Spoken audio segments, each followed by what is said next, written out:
Most people don't realize that symptoms like fatigue, anxiety, skin breakouts, hormone imbalance, and even brain fog often stem from one place, the gut.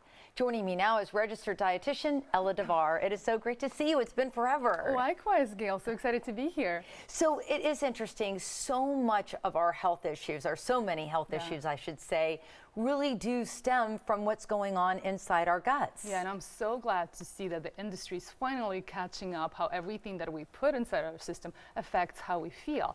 Now, you've heard probably people calling the gut now the second brain, and it's actually true because of the communication that our gut has with our brain. Most of us don't think about food affecting our brain because they think it's like, oh, it's just the digestion or food processing too, but it's actually not true.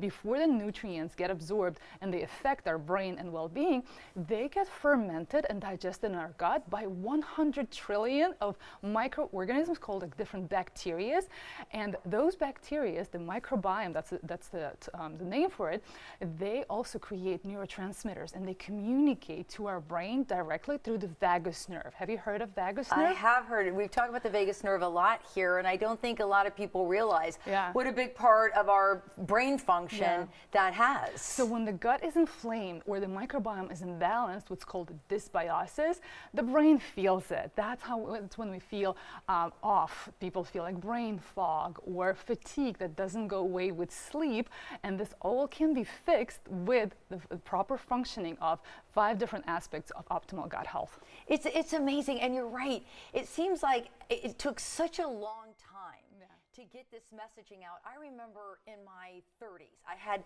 terrible cystic acne breaking out on my face, and a very forward-thinking doctor that lived here in the Bay Area by the name of Dr. Mary Beeson is like, we got to go to the gut. You know, you're eating chicken that has antibiotics pumped in it. You're eating this that has that. You know, the way all of our foods are tampered with, the body starts to reject that. So I know you talk about whole food eating and meals for busy executives. What we eat really matters. Yes, it does. And finally, scientists from Harvard and Stanford are catching up and taking gut seriously. And they're saying how the gut is the control system, not just for metabolism, for immune system, but also for skin conditions and even mood and emotions. So when the gut is inflamed, as I said earlier, it affects anxiety levels, it affects depression levels, which is on the rise in our country, and finally it's being treated from the root cause. That's why we created what's called the gut-brain method, and it's targeted at educating the future generation of healthcare practitioners, those who are tired of surface level advice, just how you mentioned, and are ready to look into the root cause. And it's actually, you'll be surprised, it's not taught in schools. So the doctor that you mentioned, she had to learn it on her own from clients like you who were not satisfied with like skin dip approaches.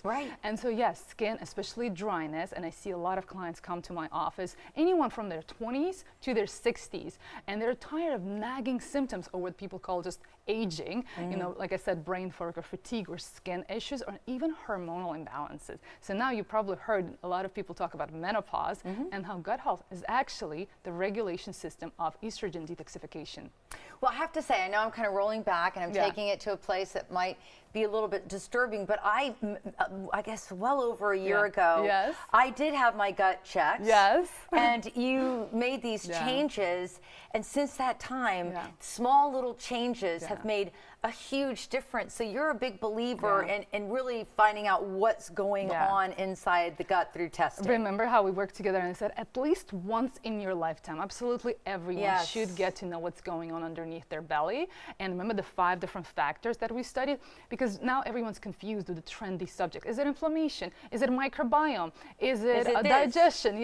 So we systemized the approach to all of them, what really creates the optimal gut health. And there's 5 different aspects in addition to inflammation and microbiome. There are also sometimes infections. Some people, especially lately, I've had a lot of people come to me with parasites, and I don't diagnose until we test. So it's very important that the diagnostics that we use, and sometimes food and often herbal protocols that we use to support people. Yeah, and it does help. I mean, I had to get over the mental barrier because it involved a fecal test, and I had to collect it and mail it in, and that took me about. It is easy. I was just, it was a mental block for me. I know you have a new book coming out in November, but this is kind of a snapshot of it. 5 factors for a gut-brain reset. Yes, everything you need to know about the gut-brain, and stop feeling confused and feel empowered instead.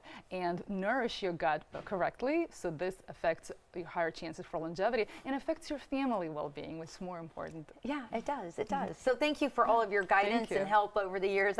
I've noticed a huge change, and we're going to share Ella's advice on Bloom Tampa Bay. And up next, children's meditation expert Veronica Moya is joining us with ways to help your kids train their brains. Bloom will be